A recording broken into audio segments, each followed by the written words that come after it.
We're trying to look at how the dust is settling after the closest ever Iowa caucus, an 8-vote margin, the difference there between the frontrunner Mitt Romney and the late surge by the former Senator from Pennsylvania, Rick Santorum. And here to talk about it with us, Tom McGrath of Republicans Abroad, Chip Seward of Democrats Abroad, Bob Wickers, who was a senior advisor to the previous winner of the Iowa caucuses, Mike Huckabee. He is in San Francisco, and Thierry Arnaud of BFM TV. Welcome back to all you gentlemen. Before we continue with what's happening in the U.S., by the way, there's also a presidential election in this country coming up in France. Now, the candidate for the opposition socialist, François Hollande, just this week, unveiling his campaign slogan, Le changement c'est maintenant. Will you translate that for us, please, Thierry? Change is now. Change is now. Where do you think he got that idea? Right. I don't know. Sounds vaguely familiar, maybe. Going back 4 years and having somebody talk about change, but lots of people are running on change. It's the obvious message to get across. Let's ask the political strategist here. Bob Wickers, change is now. What do you think? Is François Hollande made a smart move there? The candidate in France, the smart move? Yeah. Well, I mean, change is in the air. I mean, I've done a lot of work in Central and Eastern Europe, parliamentary elections.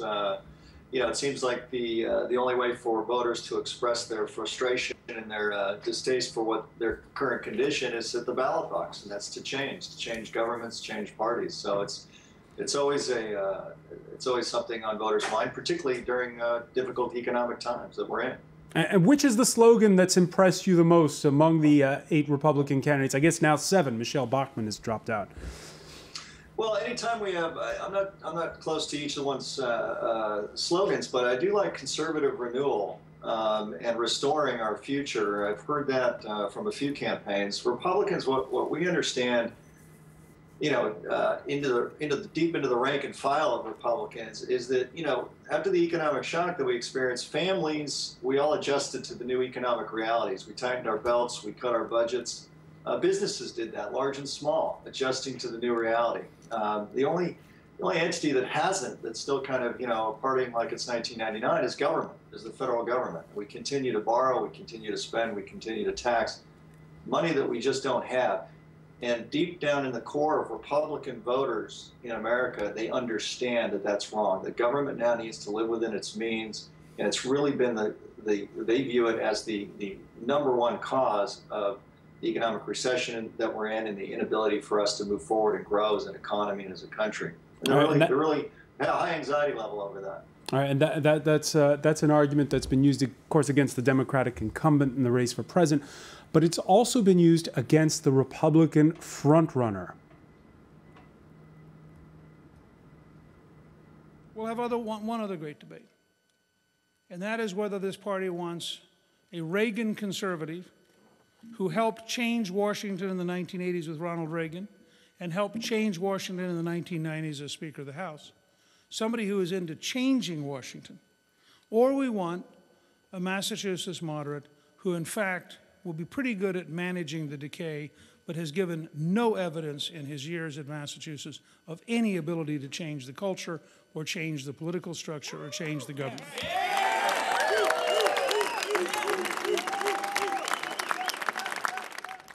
Tom McGrath, again, for people who are not in the United States, tell us why being labeled from Massachusetts can sometimes be a bit of an insult. Oh, Massachusetts is a heavily Democratic state. It used to be called Taxachusetts in the 1980s, I believe, when Michael Dukakis was the governor. Taxes were the highest anywhere. This was really a difficult state for Republicans to get comfortable with. I think somewhere between 70 and 80% of the Massachusetts legislature is run by Democrats. So, I mean, to have Mitt Romney elected governor in a state where he's Republican and the legislature is massively Democrat, I think it's a pretty difficult challenge for him to have really changed things in Massachusetts. He did what he could. Thierry Arnaud, the Mitt Romney of 2012, is he the same as the Mitt Romney of 2008 that you covered? I guess it's pretty much the same. Obviously, he tried to learn from his mistakes, but in a sense, he never stopped campaigning. You know, he left the race in 2008, and as soon as he left, he started campaigning for 2012. So he realized that he had to try and appeal more to the conservative base of the party, because that's where he lost a lot of ground to John McCain, and that's what he has been trying so hard to do.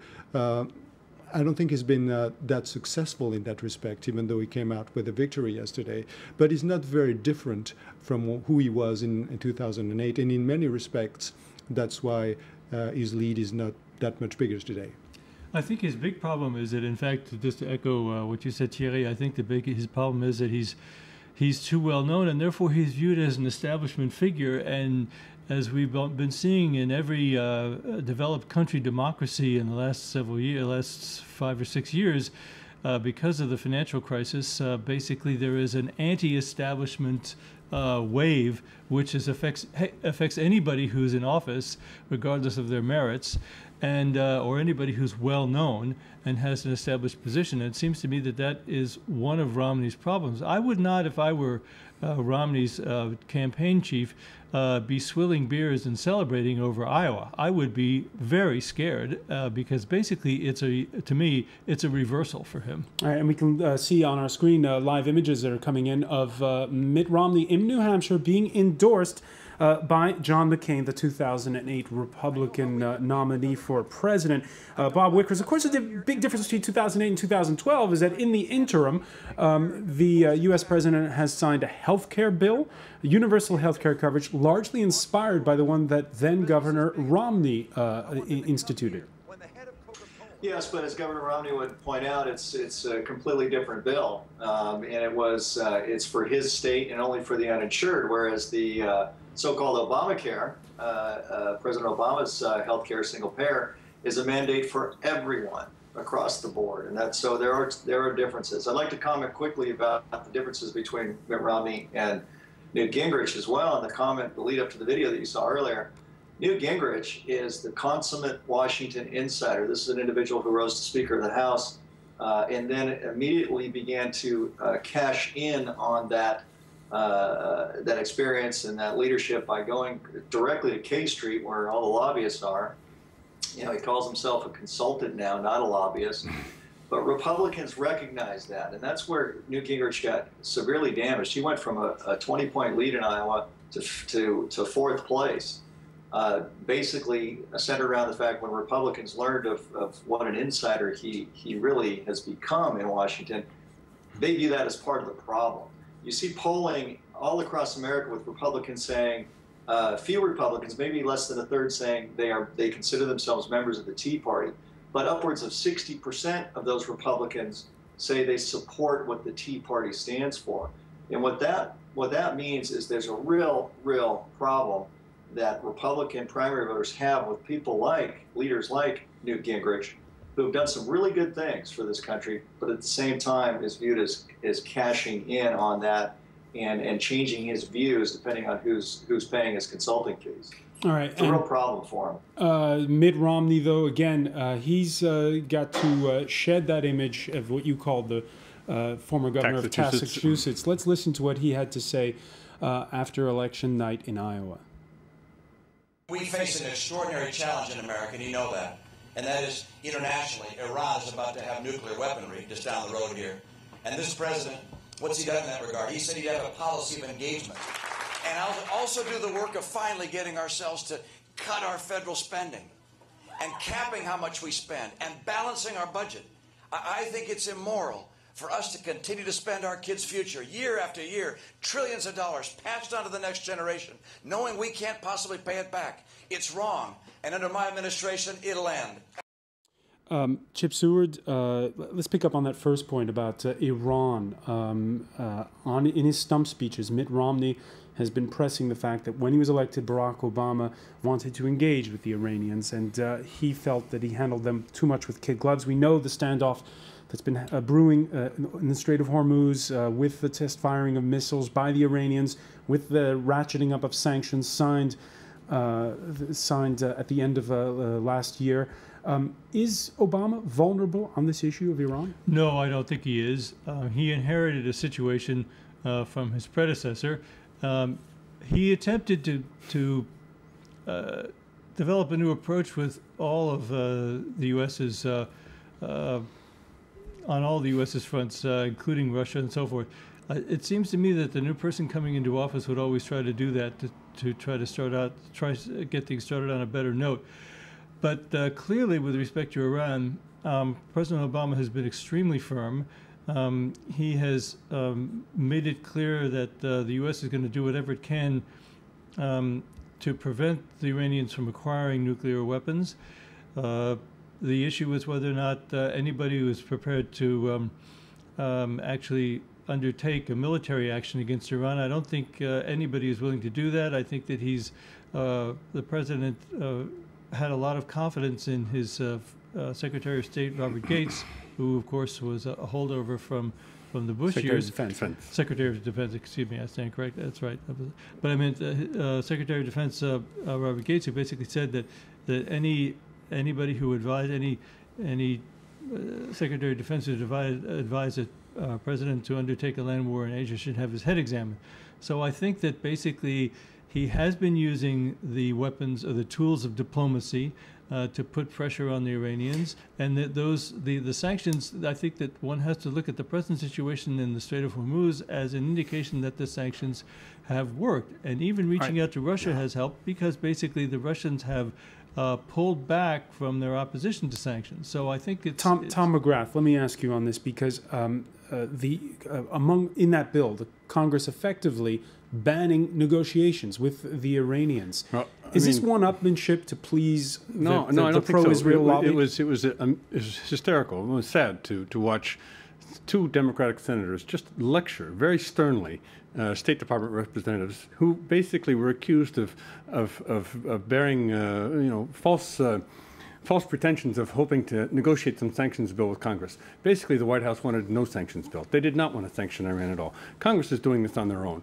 Once they realized that the United Nations wasn't going to be able to oppose any form of sanctions collectively, But what do you say to accusations that this is to please the pro-Israel lobby? No, it was basically that the State Department was kind of dragging Congress along, thinking, yeah, well, maybe we'll get there at some point, but they never did. And two Democratic senators, one Martinez from New Jersey, just ripped into the State Department representatives over this issue, and basically Congress is going on its own over the head of the White House administration here. Thierry Arnaud, is this about Iran, or is it about the pro-Israel lobby?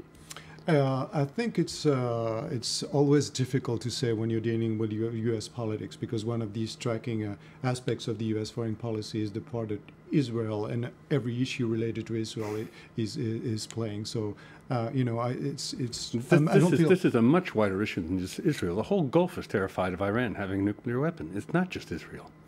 Yeah, but the point I was trying to make is that the weight of Israel in U.S. politics is there. I think it's hard to deny, and it's hard to quantify as well, which is the reason why I was trying to be so careful. But I think obviously Iran is a very difficult country to deal with. The point I was trying to make, also to get us back to the presidential debate, is I think if you were to be asked to name one resounding success in Barack Obama's foreign policy, it would be a very hard thing to do. He has not been very successful. But I think it is also the fact that a presidential election in the United States is not won or lost on foreign policy issues. Bob Wickers, what is the foreign policy issue right now for you? Well, I think American electoral politics, foreign policy is an advantage to Republicans. There's no question about it. If it's Mitt Romney who becomes the nominee, he is going to be viewed as having a stronger position towards Iran. I think Iran and the threat of them acquiring nuclear weapons is the number one issue in foreign policy right now. And quite frankly, Americans believe that our current president hasn't been quite the ally that others would be, or that we want them to be, to our biggest ally in the Middle East, which is Israel. All right, well, the incumbent taking it all in stride, and by the way, defiant, especially over the issue of health care coverage. I'm actually more optimistic now than I was when I first ran, because we've already seen change take place. And part of what 2012 is about is both reminding the American people of how far we've traveled and the concrete effects that some of our work has had in terms of making sure that people have health insurance or making sure that our troops are coming home. All right, and on the France 24 Debate Facebook page, we asked you who is best poised to defeat Barack Obama in the fall. Adabong says Obama himself, and Eric Snyder writes, it's not who has the best chance, it's what. That is to say, what circumstance can allow for it. Continued high unemployment, poor economy, other circumstances. And forget about international affairs, he says. Tom McGrath, where does the jobless rate have to be? I think the economy is going to be a dominant issue, the dominant issue in this election. I think Americans have never seen 8.5%, 9% unemployment rates for 3 years now. They're also very shocked to see that for the first time ever, we've got deficits of 10%, 9% for 3 years in a row, and very, very little job growth to show for all that. It was Obama who and the Democrats who ran Washington for 2 years, and they've got a pretty poor record to run on now. Well, of course, I don't agree. I think, first of all, the deficit was already there. Thanks to it was the Bush, 3%. Well, you know, but thanks to the Bush tax cuts and two ill-advised wars, the deficit was already there, and it was after all Bush that began the bailout cycle. So I don't think the Republicans can run away from that, run away from responsibility on those issues. The second thing is that as far as foreign policy is concerned, as well as on domestic policy, I think that Barack Obama has a very solid record to run on. Basically, we're out of Iraq. Osama bin Laden is no more. We are withdrawing from Afghanistan, so that source of expenditure is going to disappear. We have restored America's image in the world. We work much better and more productively with our allies than we did before. We have allies with whom we are in sync, whereas before we had allies who, to put it mildly, disagreed with us. And I think that basically the United States is still the country to which people who aspire to freedom look for inspiration. So I think that Barack Obama, as the first person of color to occupy the nation's highest office, is still a source of inspiration, both inside the country and out. I think that the legislative accomplishments are very solid. Basically, we avoided the worst, and we are now prepared to move into a better phase. All right, we're going to have to leave it there. I want to thank you, Chip Seward. I want to thank Thierry Arnaud, Tom McGrath, and Bob Wickers for joining us from San Francisco. We also want to thank you for being with us here in the France 24 debate. Stay with us. Coming up next, it's time for business and the economy, an issue on both sides of the Atlantic. Marcus Carlson will have more.